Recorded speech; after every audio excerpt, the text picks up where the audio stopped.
എന്നിട്ടും ഈ ഭാരത്തോടുള്ള താല്പര്യം എന്തുകൊണ്ടുണ്ടായി?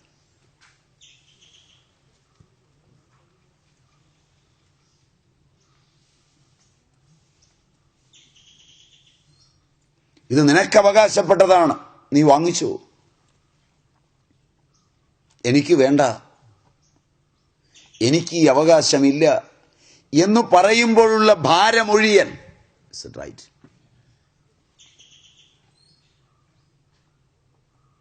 ഇവിടെ ഇതെന്റെ കർത്തവ്യമാണ്.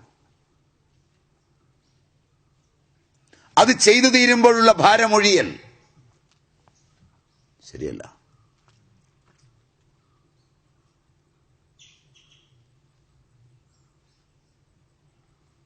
എന്തേ നിങ്ങൾ പഴയവരെ പോലായില്ല?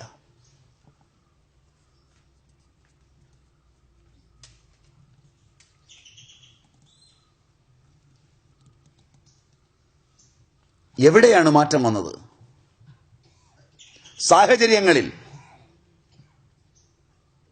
രാഷ്ട്രീയ സാമൂഹ്യ മണ്ഡലങ്ങളിൽ, സാമാജിക അവബോധത്തിൽ, ദ്രവ്യസഞ്ചയങ്ങളുടെ സ്വഭാവത്തിൽ, അതല്ല മനസ്സിൽ. മനസ്സിൽ ദ്രവ്യങ്ങളിലാണെങ്കിൽ നിങ്ങൾക്ക് വെളിയിലാണ്, സമൂഹത്തിലാണെങ്കിൽ നിങ്ങൾക്ക് വെളിയിലാണ്, നിയമവ്യവസ്ഥയിലാണെങ്കിൽ നിങ്ങൾക്ക് വെളിയിലാണ്, മനസ്സിലാണെങ്കിൽ നിങ്ങൾക്കുള്ളിലാണ്. തിരുത്താൻ എന്തിന് തലയും കുത്തി നിൽക്കണം? മനസ്സൊന്ന് മാറിയാൽ പോരെ?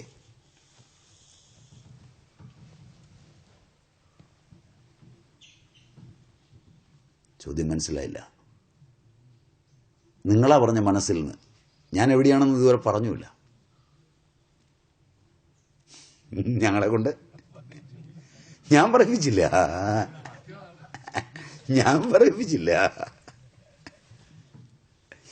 ഞാൻ ഈ പ്രശ്നങ്ങളുടെ തലം ഏതാണ് എന്ന് ഞാൻ പറഞ്ഞില്ല. ഞാൻ എല്ലാത്തിനും ഈക്വൽ സാധ്യതയായിട്ട് നിങ്ങളോട് ചോദിക്കരുത്. ഞാൻ ഇന്നതാണെന്ന് ഉത്തരം പറയണം എന്ന് നിങ്ങളോട് പറഞ്ഞില്ല. ചിലയിടത്ത് വന്നപ്പോൾ അതായിരിക്കുമെന്നോർത്ത് വെഹിമൻസ് നൽകിയില്ല ശബ്ദത്തിന്. മനസ്സിലായില്ല? ശബ്ദത്തിന് വെഹിമൻസ് നൽകിയാൽ സ്വാമി വെഹിമൻസ് നൽകിയ ശബ്ദമാണ് അതിൻ്റെ ശരി എന്നോർത്ത് പറഞ്ഞു എന്ന് പറയാം. ഞാനത് പറഞ്ഞില്ല. Is it right? നിങ്ങൾ കണ്ടെത്തി. അങ്ങനെയെങ്കിൽ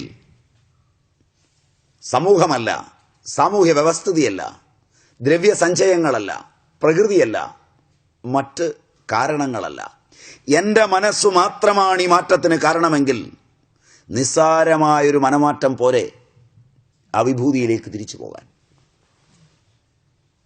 ഏതോ കള്ളനെപ്പോലെ ആ മനസ്സിലാണ് ഈ മാറ്റം വന്നതെന്ന് അറിഞ്ഞിട്ടും അറിയാത്തവനെപ്പോലെ പുറത്തെവിടെയോ ആരെയൊക്കെയോ കളിപ്പിക്കുവാൻ പരതുന്നിടത്തല്ലേ എൻ്റെയും നിങ്ങളുടെയും ആധ്യാത്മിക ചക്രവാളം ഇന്നിത്രയും വിഷലിപ്തമായി വീണുകിടക്കുന്നത്. എൻ്റെ മനസ്സാണെന്ന് തിരിച്ചറിഞ്ഞിട്ടും അതിൽ തിരുത്താൻ മനസ്സില്ലാതെ, റൈറ്റ്, കാരണങ്ങളെ എവിടെയൊക്കെയോ പരതുന്നു. കറുത്ത പിടിയും കറുത്ത തുണിയും കൊണ്ടുണ്ടാക്കിയ കറുത്ത ഇല്ലാത്ത കുട ഇരുട്ടുള്ള മുറിയിൽ സൂക്ഷിച്ചു വച്ചിട്ടുണ്ട് എന്ന വ്യാജേന മുറിക്കുള്ളിൽ തപ്പുന്നവർ. Is it right?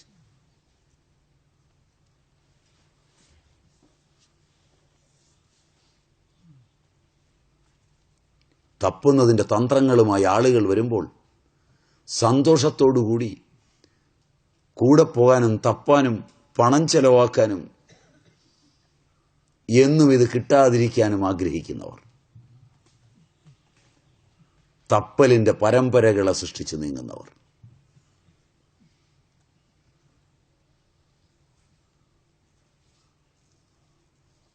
തപ്പുന്ന കൂടെ തപ്പു കൊട്ടുന്നവർ. Is it right?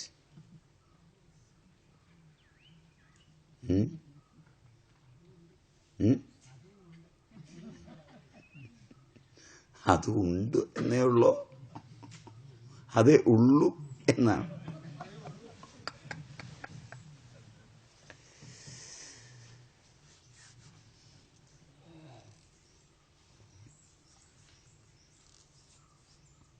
ഇത് മുഴുവൻ നിസ്സാരമായൊരു മനം മാറ്റത്തിലൂടെ.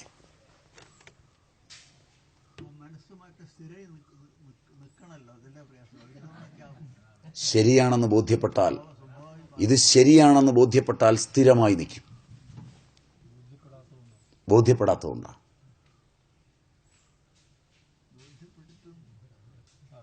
ബോധ്യപ്പെട്ടാൽ മാറില്ല.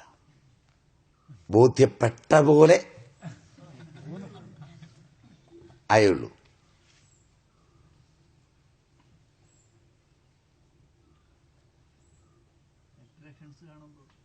അട്രാക്ഷൻസ് ഒന്നും നമ്മളെ വലിക്കുകയൊന്നുമില്ല.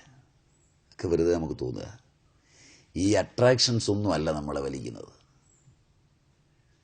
ഒരുവൻ കക്കുന്ന ഒരുവനെ നോക്കിയാൽ അവനെ വസ്തുവിനോട് അത്ര പ്രിയമൊന്നും ഉണ്ടായിട്ട് കക്കുന്നതല്ല, അവൻ്റെ സ്വഭാവമായതുകൊണ്ട് കക്കുന്നത്. കട്ട വസ്തു അവൻ അതിനേക്കാൾ നിസ്സാരമായി ആർക്കെങ്കിലും കൊടുക്കുകയും ചെയ്യുന്നുണ്ട്.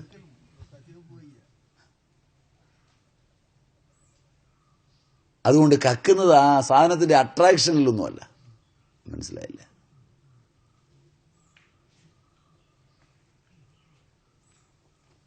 പലപ്പോഴും അട്രാക്ഷനിലാണ് എന്ന് സമ്മതിക്കാൻ പറ്റാത്തത് വളരെ മറ്റുള്ളവരുടെ ദൃഷ്ടികോണത്തിൽ വളരെ സൗന്ദര്യമുള്ള ചുറ്റുപാടുകളിൽ വളരെ സുന്ദരിമാരായ ഭാര്യമാരെയൊക്കെ ഇട്ടിട്ടാണ് പലരും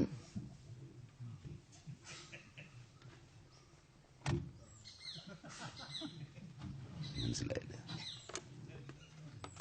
ബാക്കി ഞാൻ പറഞ്ഞില്ല, അപ്പോഴേ നിങ്ങൾ ചിരിച്ചു തുടങ്ങി. അത് കാരണം പിന്നെ നിങ്ങൾക്ക് മനസ്സിലായി. ഇനിയിപ്പോൾ ഞാൻ പറയേണ്ട കാര്യമില്ല. അപ്പൊ ഇത് അട്രാക്ഷൻ അല്ല ഇതിന്റെ പിന്നിൽ.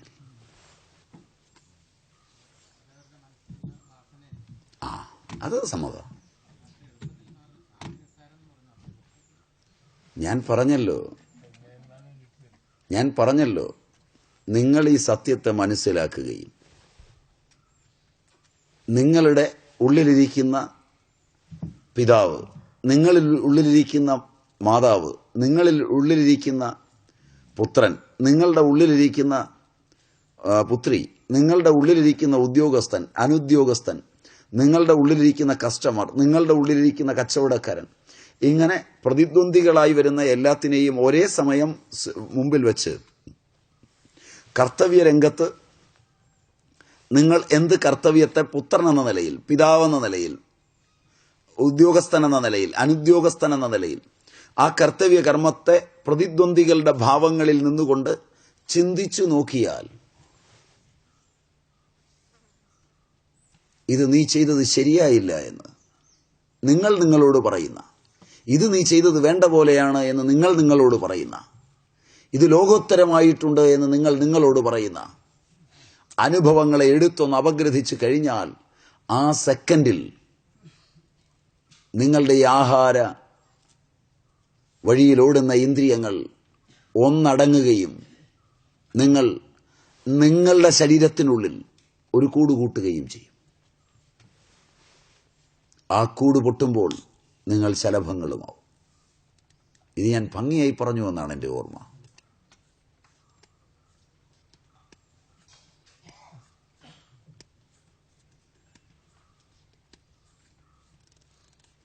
അല്പനേരം ആ വഴിക്ക് നിങ്ങൾ ചിന്തിച്ചു നോക്കൂ എന്ന് ഞാൻ അന്നേരം പറഞ്ഞു. നിങ്ങളുടെ ചിന്തയുടെ തീഷ്ണത കുറെ മുഖങ്ങളിലെങ്കിലും യാജ്ഞവൽക്യൻ പറഞ്ഞ പോലെ നിന്റെ തല പൊട്ടിത്തെറിക്കാതിരിക്കട്ടെ എന്ന് പറഞ്ഞ പോലെ പൊട്ടിത്തെറിക്കുമോ എന്ന് തോന്നിയപ്പോഴാണ് ഞാൻ രാവിലെ നിർത്തിയത്. 12:20 ഒന്നുവരെ നീളാമെന്ന് സംഘാടകർ പറഞ്ഞിട്ടും ഓർമ്മയില്ല.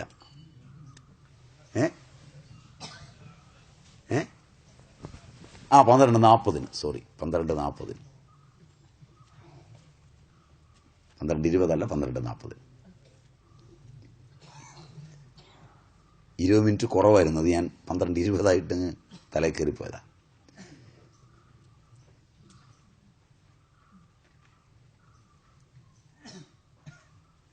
ഓർമ്മയില്ല.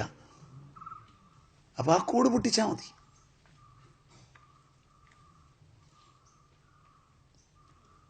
തീരെ പറ്റുന്നില്ലെങ്കിൽ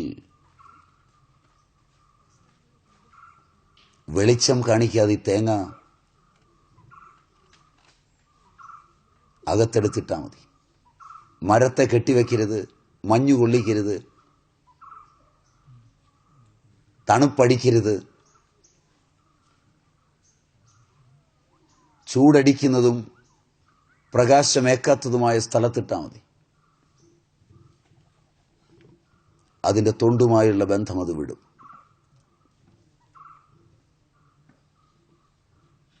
പിന്നെ അത് നട്ടാൽ കിളുക്കില്ല. മനസ്സിലായില്ല?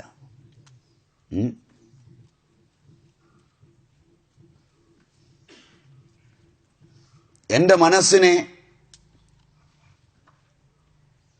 ബഹിരംഗ യോഗത്തിന്റെ പ്രകാശം കാണിക്കുന്നില്ലെങ്കിൽ, എൻ്റെ അന്തരംഗത്തിന്റെ അഗാധ നീലിമയിലേക്ക് കടത്തിവിടുന്നുവെങ്കിൽ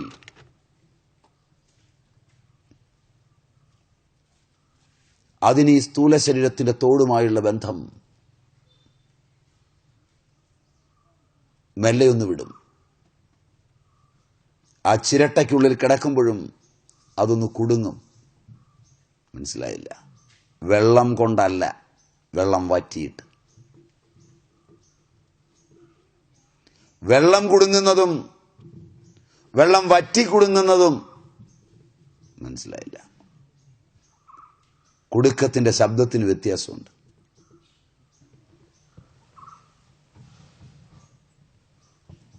ഇനിയും പിടികിട്ടിയില്ല.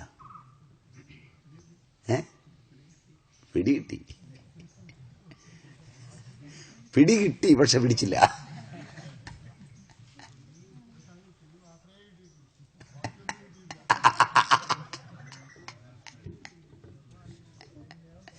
കൊമ്പൻ വെളിയിലല്ലേ, പിടിയെ മാത്രമേ കിട്ടിയുള്ളൂ.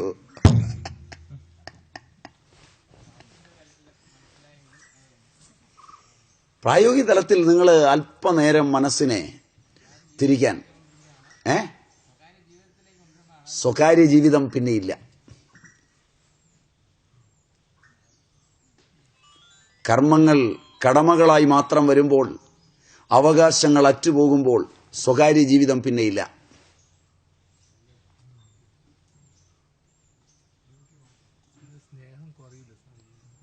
സ്നേഹം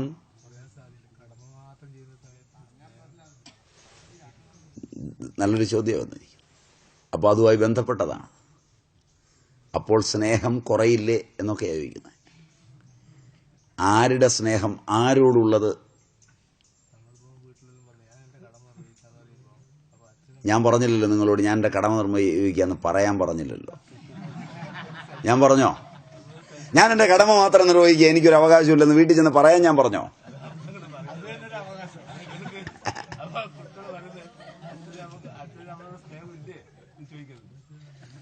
നിങ്ങൾ കൃത്യമായി കടമ നിർവഹിക്കുന്നു എങ്കിൽ ആ കടമയുടെ ഫലഭോക്താക്കളായി വരുന്നവർ മുഴുവൻ തിരിച്ചറിയുന്നത് നിങ്ങളോളം ബന്ധവും നിങ്ങളോളം സംഘവും നിങ്ങളോളം പറ്റും ഉള്ള വേറൊരാളും ഈ ഭൂമിയിലില്ലെന്നാ തോന്നുക. Am I right? എന്ത് ഉഴുതുമറിക്കുകയാണ് ഈ മനുഷ്യൻ! എന്തൊരാഗ്രഹമാ മനുഷ്യന്! എന്താണ് അയാൾ കാണിച്ചു കൂട്ടുന്നത് എന്നേ തോന്നുള്ളൂ.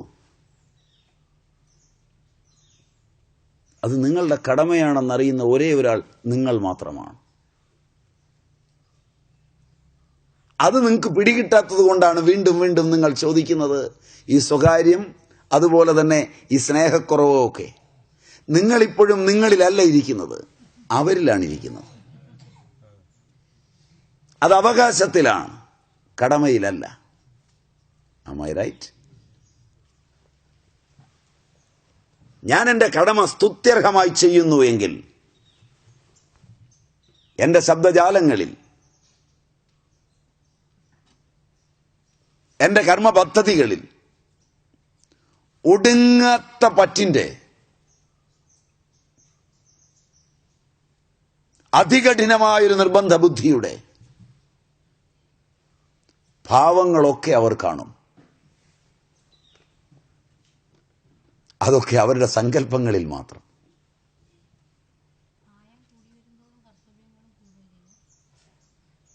പ്രായവും കർത്തവ്യവുമായി ബന്ധമൊന്നുമില്ല. എൻ്റെ ഈ ജന്മം കർത്തവ്യങ്ങൾക്ക് മാത്രമാണെന്ന് ഞാൻ തിരിച്ചറിഞ്ഞാൽ, എൻ്റെ കർത്തവ്യങ്ങൾ അനുസ്യൂതം ഞാൻ ചെയ്യുമെന്ന് നിശ്ചയിച്ചാൽ, എന്നെ കാത്തിരിക്കുന്ന എല്ലാ കർമ്മവും എൻ്റേതാണ്, അത് ഒഴിയേണ്ടതാണെന്ന് തീരുമാനിച്ചാൽ, എൻ്റെ ഇന്ദ്രിയങ്ങൾക്കോ ശരീരത്തിനോ വിശ്രമിക്കാൻ അല്പം പോലും ഇടമില്ലാതായാൽ, അവകാശങ്ങളുടെ യാതൊരു ഭാവഭേദങ്ങളും എന്നിൽ കടന്നു വരാതിരുന്നാൽ, ലോകമെന്നെ ഏറ്റവും വലിയ സംഘമുള്ളവനെന്ന് കാണുമ്പോഴും യാതൊരു സംഘവുമില്ലാതെ എനിക്ക് സ്വച്ഛന്തം ഇവിടെ നിന്ന് പോകാനാവും. Is it right?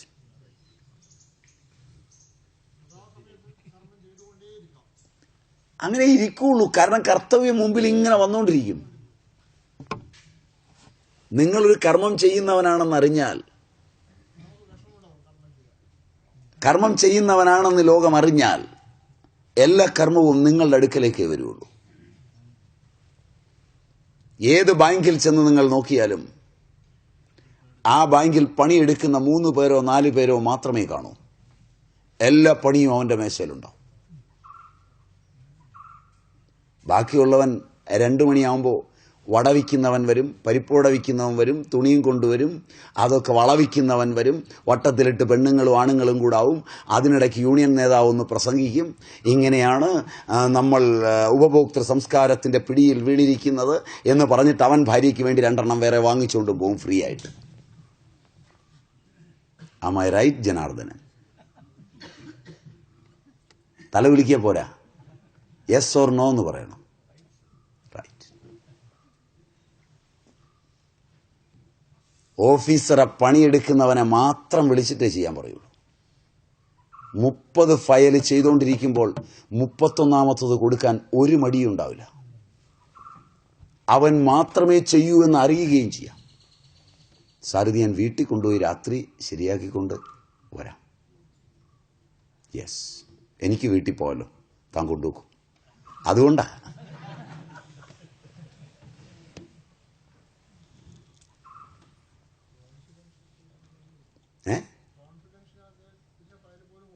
കാരണം കൊടുത്ത് അവൻ വേണം ഇത് തീർക്കാൻ. അവനെ ചെയ്യൂ. വീട്ടിൽ കച്ചി വലിച്ചിടുന്നവൻ, പാത്രം തേക്കുന്നവൻ, മുറ്റമടിക്കുന്നവൻ, കച്ചി വലിച്ചിട്ടോടാ ഇട്ടു, പാത്രം തേച്ച് കഴിയോടാ കഴിയേ. നിന്നോട് പറയാൻ കാത്തു നിൽക്കണോ? എടാ, പറമ്പിൽ നിൽക്കുന്ന കിടാവിനെ വലിച്ചു കിട്ടിയില്ലേ? ഇപ്പം കിട്ടിയേക്കാവേ. അതെ, കെട്ടിക്കഴിഞ്ഞാൽ ഉടനെ അവിടെ നോക്കിക്കൊണ്ടിരിക്കരുത്, വേഗം പോയി എന്ത് ചെയ്യണം. ഇപ്പോഴൊക്കെ ഒരുത്താൻ അപ്പുറത്തിരുന്ന് നോവലും വായിച്ചിരിപ്പുണ്ടാവും ചിരിച്ചോണ്ട്. എടാ, എതിർക്കാൻ പഠിക്കണം, അവകാശങ്ങൾ മേടിക്കാൻ പഠിക്കണം, പ്രതികരിക്കാൻ പഠിക്കണം, പണിയാൻ പഠിക്കരുത്.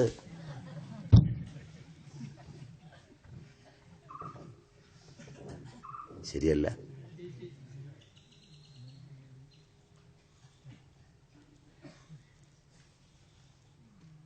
ഇത് 2 മാർഗമാണ്. ഒന്ന് ഇരുട്ടിൻ്റെയും ഒന്ന് വെളിച്ചത്തിൻ്റെയും. മാഷന്മാർ ഗൂഢാലോചന തന്നെ നടത്തുന്നുണ്ട് തോന്നുന്നു.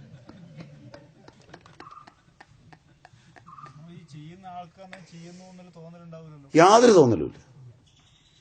അവൻ എസ് ആർന്നേ പറയുള്ളൂ, തോന്നിയില്ല.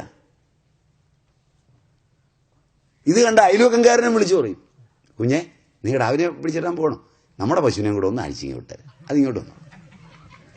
രസമായിരുന്നു. ഇതിനേതായാലും പശുവിനെ അഴിക്കാൻ പോ കേട്ടോ. എടാ, നിന്നോടൊന്നും പറഞ്ഞാൽ ഗുണം വരില്ല, കണ്ടു പഠിക്കടാ. അതിൻ്റെ വെറുപ്പ് വേറെ. അയൽവക്കത്തെ ചേട്ടത്തി പറഞ്ഞു, പശുവിനെ ഒന്ന് അഴിച്ചു വിട്ടേക്കണം. അഴിച്ചു വിട്ടു. അഴിച്ചു വിടുകയല്ലവൻ ചെയ്തേ, കൊണ്ടുപോയി വീട്ടിൽ കൊണ്ടുപോയി വിട്ടു, എന്നിട്ട് കയറിപ്പോന്നു. അപ്പോഴാണ് അവരവരുടെ മകനോട് പറയുന്നൊരു വാക്കുണ്ട്, കണ്ടു പഠിക്കടാ, പുറകെ നടക്കടാ. മനസ്സിലായില്ല? അതിന് അവൻ്റെ ഒരു ദേഷ്യമുണ്ട്. അവൻ ഇവൻ്റെ ഒരു സഹോദരനുമായിട്ട് ചേർന്നിട്ട് പറയും, എടാ, നമുക്കൊന്നും ജീവിക്കാൻ പറ്റില്ല ഈ കാലമാടൻ പണിയെടുക്കുന്ന കാരണം. ഇവൻ ഏതെങ്കിലും ഒരു അള്ളു വെച്ചില്ലെങ്കിൽ നമുക്ക് ശരിയാവില്ല.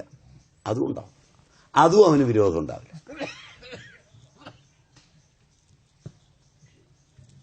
നോ.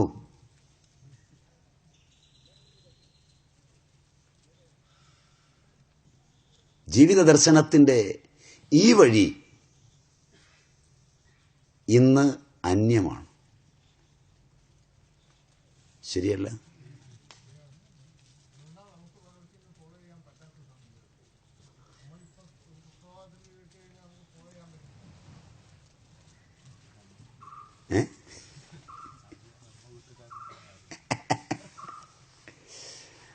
അപ്പോൾ ഇത് വളരെ രസകരമായി ആലോചിച്ചാൽ, കടമകൾ മാത്രമേ എനിക്കുള്ളൂ എന്ന് തിരിച്ചറിയുന്നതോടെ കർമ്മത്തിലുള്ള പൂർണ്ണത ചെയ്തു കഴിഞ്ഞ് നിൽക്കാറുമില്ല. മനസ്സിലായില്ല?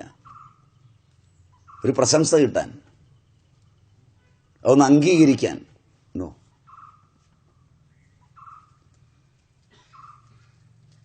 ഒരായിരം കർമ്മങ്ങളിൽ ഒന്നിച്ചോടുമ്പോഴും ഒന്നും ചെയ്യാത്തവനെ പോലെ ജീവിക്കാൻ.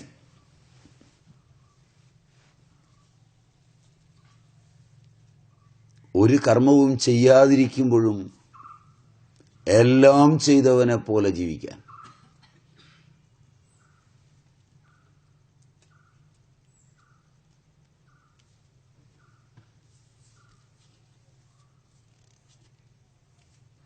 കർമ്മത്തിൻ്റെ ഈ രഹസ്യത്തിലാണ് ബഹിരംഗ സാധന വിട്ടൊഴിയുന്നത്. ബഹിരംഗ സാധന വിട്ടൊഴിഞ്ഞു മാത്രമേ അന്തർയോഗവും അന്തരംഗ സാധനയും ആവിർഭവിക്കൂ.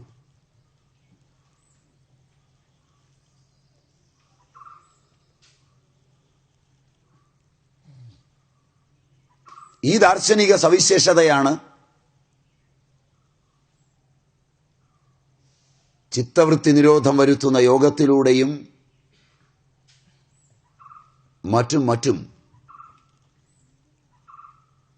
പതഞ്ജലിയാദ്യന്മാരായ മഹർഷിമാർ നമുക്ക് തന്നത്.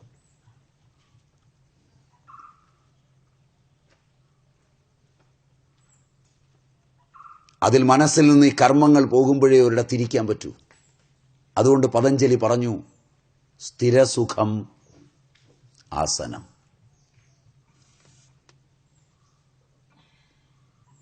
ഏതെങ്കിലും കർമ്മമോ കർമ്മവ്യാപാരമോ ഏതെങ്കിലും കർമ്മ സങ്കല്പമോ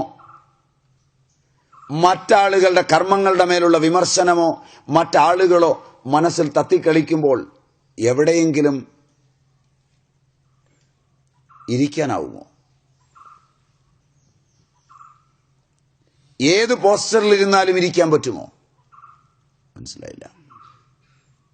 കർമ്മത്തിൻ്റെ സങ്കല്പം മനസ്സിൽ കളിക്കുമ്പോൾ ഒരു യോഗശാലയിൽ കയറിയിരുന്ന് യോഗാചാര്യൻ പറയുന്ന പാഠങ്ങൾ അനുസരിച്ച് കാല് മടക്കി ഇരിക്കെന്ന് പറഞ്ഞാൽ ആ ഇരിപ്പിടമല്ലാതെ സ്ഥിരവും സുഖവും ഉണ്ടാകുമോ? എപ്പോൾ തീരും? ശരിയല്ല. സമയം പോകുന്നില്ലല്ലോ. വച്ചു നോക്കി എത്ര നേരം ഇങ്ങനെ ഇരിക്കേണ്ടി വരും? ഇത് കഴിഞ്ഞിട്ട് വേണം അടപ്പാൻ. ആദ്യത്തെ ദിവസം രസത്തിന് പോയി ചേർന്നപ്പോൾ അത്ര കുഴപ്പമൊന്നുമില്ല. ഇപ്പം അതും ഇതും കൂടെ ഓടിക്കേണ്ടി വന്നപ്പോഴാണ്. ശരിയല്ല. കാരണം അവിടെ ചില പണിയൊക്കെ ചെയ്തു വെച്ചിങ്ങനെ ഓടി വന്നിരിക്കുക.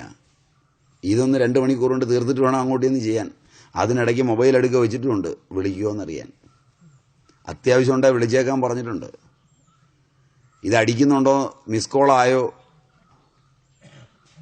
ചിലപ്പോൾ പറയാം അവിടെ ഒച്ച കേൾക്കേണ്ടാന്ന് വെച്ചൊരു മിസ് കോള് തന്നാൽ മതി എന്നാണ് പറയുക. ആ മിസ് കോള് കിട്ടാൻ വേണ്ടിയിട്ടിരിക്കുന്നത് അതിൻ്റെ വൈബ്രേഷനിലായിട്ടിരിക്കുന്നത്, കോള് പുറത്തേക്ക് വരാതിരിക്കാൻ. അപ്പോൾ ഇതിനിടയ്ക്ക് ശവാസനത്തിൽ കിടന്നപ്പോൾ ഒന്ന് മയങ്ങിപ്പോയി. അപ്പോഴെങ്ങാനും മിസ് കോള് വന്നോ വൈബ്രേഷനിൽ എന്ന് നോക്കുക. അപ്പോഴാ പതഞ്ജലി പറഞ്ഞ സ്ഥിരസുഖമാസനം. മനസ്സിലായില്ല. ശവാസനം പോലും അസ്ഥിരാസനമായി മാറുന്ന.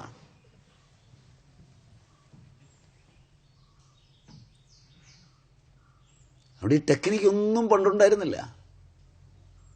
അവർക്കൊരു സത്യം അറിയാമായിരുന്നു, ഈ ശരീരത്തിന് ആത്മബുദ്ധിയിൽ ഒന്നും ചെയ്യാനില്ല.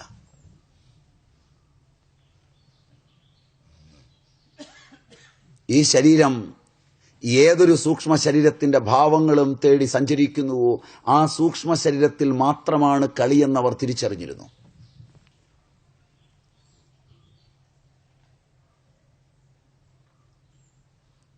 എപ്രകാരമാണോ എൻ്റെ കയ്യിലിരിക്കുന്ന ഒരു വസ്തുവിൽ കൊതിക്കുന്ന ഒരുവന് വേണ്ടി വസ്തുവിനെ വലിച്ചെറിഞ്ഞു കൊടുക്കുന്നത്, അതിൻ്റെ ആഗ്രഹവുമായി അവൻ പുറകെ നടക്കുമ്പോഴെല്ലാം അത് സൂക്ഷിക്കണം. മനസ്സിലായില്ല? അവൻ കണ്ടു കഴിഞ്ഞാൽ പിന്നെ എൻ്റെ വസ്തു ഞാൻ സൂക്ഷിക്കണം. ശരിയല്ല. അവൻ ആഗ്രഹിക്കുന്നു എന്നറിഞ്ഞാൽ ഉടനെ ഞാൻ അത് ഒളിച്ചു വെക്കണം. മനസ്സിലായില്ല? അവന് കിട്ടുകയില്ലെന്നറിഞ്ഞാൽ അത് ചീത്തയാക്കുമോ എന്ന് സംശയിക്കണം. ആഗ്രഹങ്ങൾ അവൻ്റെതായി, വസ്തു എൻ്റെതായി കൊണ്ടു നടക്കുന്നതിനേക്കാൾ ആഗ്രഹങ്ങൾ അവൻ്റെതായിരിക്കുന്നിടത്തോളം വസ്തുവും അവൻ്റെതായിരിക്കട്ടെ എന്നോർത്ത് വസ്തു അവൻ്റെ കയ്യിലേക്ക് കൊടുത്താൽ വസ്തു അവൻ സൂക്ഷിക്കട്ടെ, ആവശ്യം വരുമ്പോൾ ഉപയോഗിക്കാം.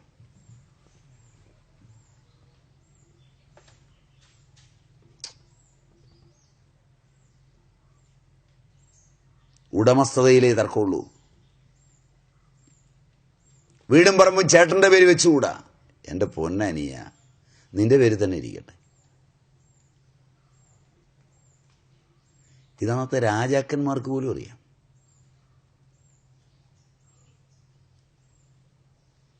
പണ്ട് ഭോജരാജൻ കേട്ടിട്ടുണ്ടാവും ഇയാളെ. കേട്ടിട്ടുണ്ട്. ഇയാളുടെ ഭോജൻ്റെ അച്ഛൻ മരിച്ചുപോയി. ഭോജൻ എന്ന കൊച്ചുകുട്ടിയാണ്, വളരെ കൊച്ചുകുട്ടിയാണ്. അപ്പം അച്ഛൻ്റെ അനിയൻ രാജ്യഭാരമേറ്റു തൽക്കാലം. ഭോജൻ വളരുമ്പോൾ ഏൽപ്പിക്കണം എന്ന് പറഞ്ഞാണ് അച്ഛനെ ഏൽപ്പിച്ചിട്ട് മരിക്കുന്നത്. കുറച്ച് ദിവസം ഇരുന്ന് കഴിഞ്ഞപ്പം, ഇന്നത്തെ പോലൊന്നുമല്ല, അന്ന് ഒരുമാതിരി സുഖമൊക്കെ ഉണ്ട്. അന്ന് ലഷ്കർ തോയ്ബയൊന്നുമില്ല. മനസ്സിലായില്ല? ഒരുമാതിരി സുഖമൊക്കെ ഉണ്ട്, ഒരുമാതിരി കഞ്ഞി കുടിക്കാനൊക്കെ കിട്ടുകയും ചെയ്യും. ഇന്ന് എപ്പോഴാ പോകുന്നതെന്ന് യാതൊരു നിശ്ചയവുമില്ല. എന്ന് തന്നെയല്ല, ഈ പുറത്തുള്ളവനേക്കാൾ പേടിക്കേണ്ടത് അകത്തുള്ളവനെയാണ്. കാരണം ഒരു പ്രധാനമന്ത്രി ബുള്ളറ്റ് പ്രൂഫ് അഴിച്ചു വെക്കുന്നത് ആകെ അറിയാവുന്ന അവരുടെ കുടുംബത്തിനകത്തുള്ളവർക്ക് മാത്രമാണ്. അഴിച്ചു വെച്ച നേരത്തെ തട്ടിക്കളഞ്ഞത്. ഒരു പ്രധാനമന്ത്രി അവരുടെ മകൻ്റെ മകളെ അല്ലെങ്കിൽ മകൻ്റെ മകനെ മാറോടണയ്ക്കുമ്പോൾ ബുള്ളറ്റ് പ്രൂഫ് ഒരു തടസ്സമാണെന്ന് കണ്ട് അപ്പോൾ മാത്രമേ അഴിച്ചു വെക്കുകയുള്ളൂ. മനസ്സിലായില്ല? ലഷ്കർ ഇ തോയ്ബയ്ക്കറിയില്ല ഈ മകളെ മാറോടണയ്ക്കുമ്പോൾ ബുള്ളറ്റ് പ്രൂഫ് അഴിക്കുമെന്ന്. പക്ഷെ എന്നിട്ടും പോയി. അകത്തുള്ളവർക്ക് മാത്രമേ അറിയുള്ളായിരുന്നു. അകത്തുള്ളവരാണോ അല്ലയോ എന്ന് ഞാൻ പറഞ്ഞില്ല, അവർക്ക് മാത്രമേ അറിയുള്ളായിരുന്നു ഇത് അഴിച്ചു വെക്കുന്നത് അപ്പോഴാണ്. എന്നിട്ടും പോയി. അന്ന് അങ്ങനെയൊന്നും അകത്തുള്ളവരൊന്നും പെട്ടെന്ന് കയറിയൊന്നും ചെയ്യുമായിരുന്നില്ല. എന്നിരുന്നിട്ടും സുഖമൊക്കെ കുറെ അനുഭവിച്ചപ്പോൾ ഈ സഹോദരന് തോന്നി, ഇത് കൊള്ളാവലോടായി രാജ്യം, ചേട്ടൻ ചുമ്മാതല്ല ഇത് മകനെന്നെ കൊടുക്കണം എന്ന് പറയാം. അതങ്ങ് പള്ളി പറഞ്ഞാൽ മതി, ഇതിപ്പോൾ എൻ്റെ മകനുള്ളതാണ്. ഇയാൾ മനസ്സുകൊണ്ട് കണ്ടു. അതുകൊണ്ട് ഇയാൾ ഒരു സൈന്യത്തിൽ നിന്ന് ഇയാളുടെ വിശ്വസ്തനായ ഒരുത്തനെ വിളിച്ചിട്ട് പറഞ്ഞു, വേഗം ആ പയ്യനെ എടുത്തുകൊണ്ട് പോകണം. വനം കാണിക്കാനെന്ന് പറഞ്ഞ് കൊണ്ടുപോയാൽ മതി. പണ്ട് മുതലേ നമ്മുടെ ഏർപ്പാടായി വനം കാണിക്കാൻ കൊണ്ടുപോവുക. ഇപ്പോഴും ഉണ്ടെന്നാണ് പറയുന്നത്. പക്ഷെ തിരിച്ചു വരുമ്പോൾ കൊണ്ടുപോയവനെ കൊണ്ടുവരാറില്ല. ഡാം കാണിക്കാൻ കൊണ്ടുപോവുക, വനം കാണിക്കാൻ കൊണ്ടുപോവുക, ചില ക്യാമ്പൊക്കെ കാണിക്കാൻ കൊണ്ടുപോവുക. തിരിച്ചു വരുമ്പം വെറും കൈയോടെയാണ് വരിക. അപ്പോൾ ഏതായാലും നമ്മുടെ ഈ പയ്യനെയും തൂക്കിയെടുത്ത് നേരെ പോയി സൈന്യാധിപൻ. ഒരു വനത്തിൻ്റെ അകത്തുള്ളിലെത്തിക്കഴിഞ്ഞപ്പോൾ ഈ കുഞ്ഞിൻ്റെ നിഷ്കളങ്കമായ മുഖം കണ്ടപ്പോൾ ഇവൻ്റെ കൈ വിറച്ചു. തട്ടിയിട്ട് രക്തമായിട്ട് വരാനാ പറഞ്ഞത്. പടിഞ്ഞാറിങ്ങനെ തട്ടാൻ കൊണ്ടുപോയി, തന്ത തന്നെ കൊടുത്തു വിട്ടതാ. അങ്ങനെയാണ് അതിലെ കഥ. അത് പിന്നെ നോവലാണ്. അവിടെ തട്ടിയില്ല, ആടിൻ്റെ രക്തം കൊണ്ടുപോയി കൊടുത്തു. പിന്നെയാണ് ഇവൻ വളർന്ന് അച്ഛനെ തട്ടി അമ്മയെ കല്യാണവും കഴിച്ചത്. കിങ് ഈഡിപ്പസ് കേട്ടിട്ടുണ്ടാവും. ഇവിടുത്തെ രാജാവിന് അത്രയും മണ്ടത്തരം പറ്റിയില്ല. അവിടം വരെ കഥ എത്തിക്കേണ്ടെന്ന് തോന്നിക്കാണും. എന്തായാലും സൈന്യാധിപൻ ആ വനത്തിൽ വെച്ച് ഈ കുഞ്ഞിനോടുള്ള സത്യം പറഞ്ഞു. കുമാര, നിന്റെ അച്ഛൻ എന്നെ ഏൽപ്പിച്ചിരിക്കുന്നത് സാധിഷ്ഠവും ഗരിഷ്ഠവുമായൊരു കർമ്മമാണ്. നിന്റെ ഇളയച്ഛൻ എന്നെ ഏൽപ്പിച്ചിരിക്കുന്നത്. ഇത്രയും കാലം നിന്റെ അച്ഛൻ്റെ കയ്യിൽ നിന്ന് അന്നമുണ്ടവനാണ്.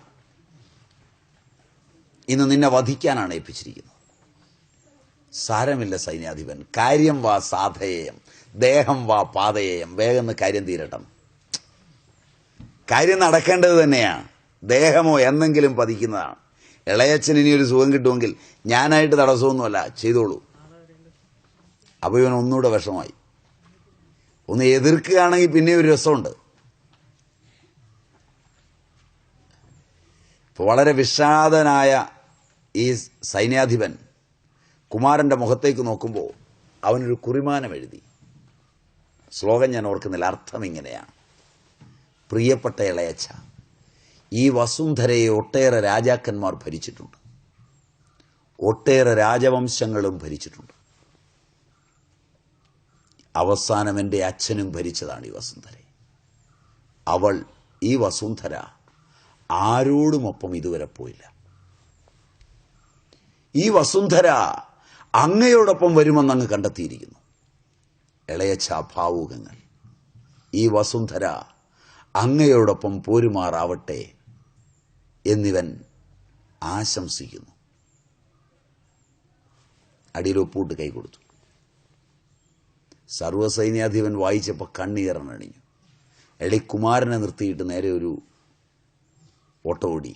അവിടെ കൊണ്ടുവന്നിട്ട് പറഞ്ഞു, ഒരു 2 സൈന്യത്തിൽപ്പെട്ട 2 വില്ലന്മാരെ അവിടെ നിർത്തി നോക്കിക്കോണമെന്ന് പറഞ്ഞു. അവിടെ ചെന്നിട്ട് പറഞ്ഞു, കൊല്ലൻ വാളൊങ്ങിയപ്പോൾ അവനൊരു കുറിപ്പ് തന്നു. ഞാൻ വായിച്ചില്ല, ഇളയച്ഛനുള്ളതായതുകൊണ്ട്. അവൻ സത്യത്തിൽ വായിച്ചു.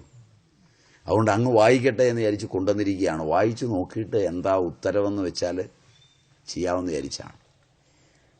വായിക്കാൻ ഇയാൾക്ക് മുഴുമിപ്പിക്കാൻ കഴിഞ്ഞില്ല. ഓരോ അക്ഷരങ്ങളിലും അയാളുടെ ഹൃദയം തട്ടി. അയാൾ പറഞ്ഞു, വേഗം അവനെ കൂട്ടിക്കൊണ്ടുവരാൻ പറഞ്ഞു. അവനെ കൂട്ടിക്കൊണ്ടുവന്നു. കുമാര, മാപ്പ്, നീയാണ് ഇവിടെ ഇരിക്കാൻ യോഗ്യൻ. പ്രായമൊക്കെ ഉണ്ടെങ്കിലും ഞാൻ ശരിയല്ല. അത്രയും വിവരമുണ്ട്. ഇപ്പോൾ ഉള്ള ജനാധിപത്യത്തിൽ ആ വിവരമില്ല.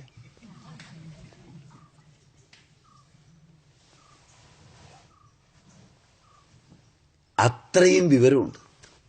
ഇവനിറങ്ങി എന്ന് പറഞ്ഞ പോലെ കർത്തവ്യകർമ്മത്തിനപ്പുറം ഒന്നുമില്ലെന്ന് കാണുക. ദേഹം പതിക്കുന്നതാണ്, കാര്യങ്ങൾ സാധിക്കേണ്ടതാണ്. ഇങ്ങനെ അന്ധക്കരണം എപ്പോൾ ശുദ്ധമാകുന്നുവോ ബഹിരംഗ സാധന നിൽക്കുകയും അന്തരംഗ സാധന അചിരേണ ആരംഭിക്കുകയും ചെയ്യും. എന്താണ് അന്തരംഗ?